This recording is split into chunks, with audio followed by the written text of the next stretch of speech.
Hey everybody, welcome to my channel. In this video, I'll be sharing with you my top picks for inclusive design, universal design, and accessibility design books that you can read to learn more on the topic. When I was in graduate school, there wasn't very many books out there about these topics, and I'm glad that now there's more people writing on this topic and that there's more research and ideas out there for us to learn from. If you're in design school or you're already a designer, these books will be helpful for you to better understand how to bring your designs to make them more accessible for those with a disability. My name is Angela and I'm a visually impaired designer. Now let's go ahead and take a look at the books. The first book I recommend is Mismatch, How to Shape Inclusion. This book was written by Kat Holmes, who worked on the Microsoft Inclusive Design team, and she now works for Google on their inclusive design team. I think this book is probably the most helpful book that I used for my research in grad school.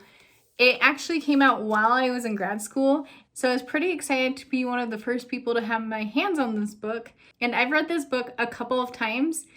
When I read it, I like to read the physical book while listening to the audiobook because there's several graphics in here that are super helpful, but then I don't have to strain my eyes to actually read it and I can follow along with the book. I actually have already created a video about this book just by itself, so I'm not going to go into too much detail about this book, and if you're interested, you can watch the video where I talk all about this book and why I think every single designer should read it. Mismatch is definitely a highly recommend from me. Now the next book that I recommend is The Senses Design Beyond Vision. This book is essentially a catalog of different projects or products that people have created and are focused on using other senses other than just relying on vision alone.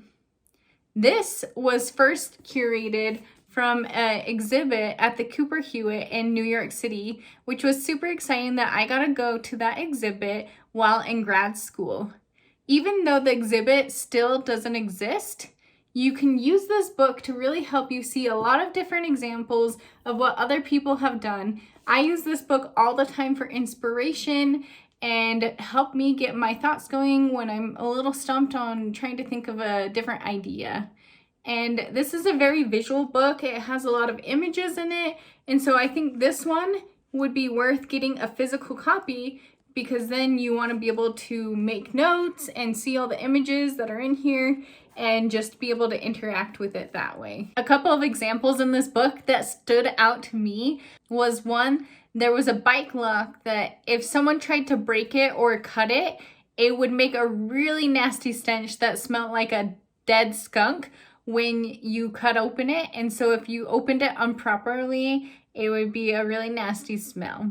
And I thought that was a creative idea. Also, another product that was created was a set of tactile headsets that would vibrate and make different motions so that if you couldn't hear, you could enjoy the beat of the music regardless of being able to hear it. This is just a couple of examples of really cool projects that you can find in this book. I seriously refer to this book all the time, and I think that it's a very helpful reference for knowing what other people are doing out there.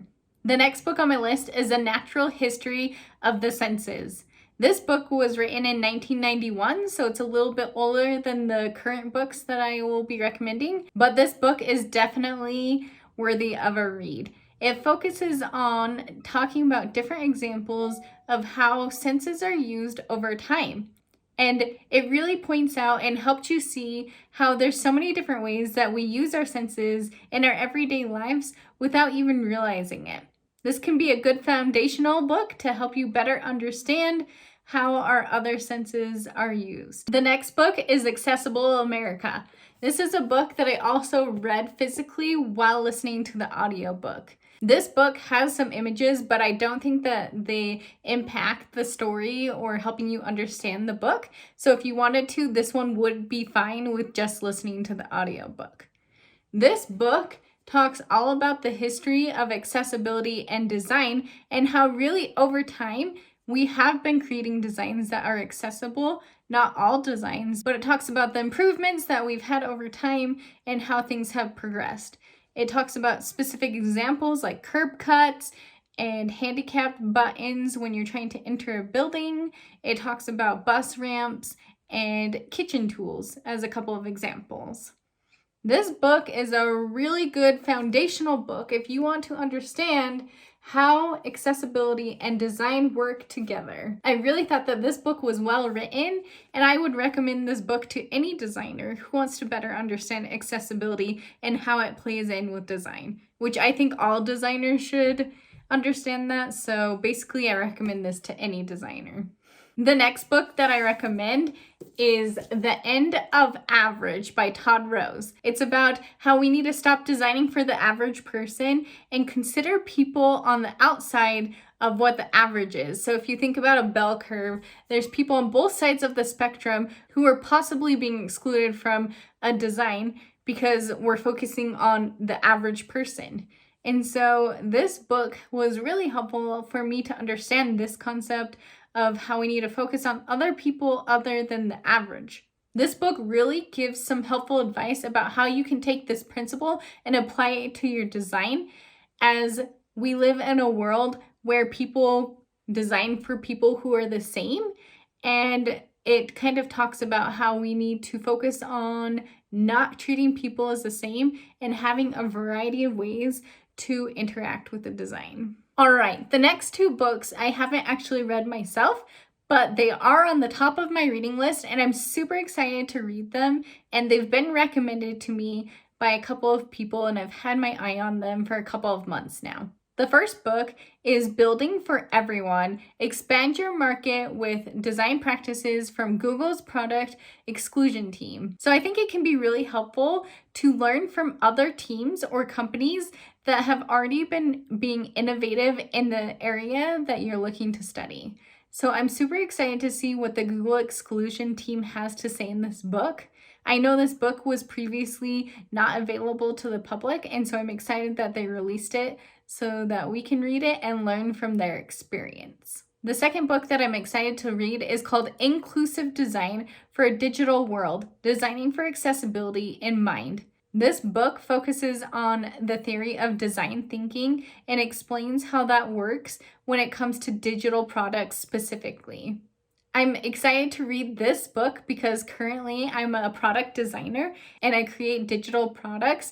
And so I hope that I can find some insightful things from this book to help me further my career. This book seems like it's going to be a little bit different of a take than the other ones, just simply because it's focusing on a digital world specifically. Once I've actually read these books, I'd love to share with you my thoughts on them. Let me know if that's something you would be interested in, and I will go ahead and share my opinion on them with you. Well, that's all the book recommendations I have for you today about accessibility design, universal design, and inclusive design. If you want to see more videos like this one, give this video a big thumbs up if you enjoyed it, and that lets me know that you want to see more videos like this one. And subscribe to my channel below and turn on the notification bell so you can learn about whenever I post new videos. I hope that you found this video helpful, and let me know in the comments what book or books you're excited to start reading first. I hope that you all have a fantastic week. Bye!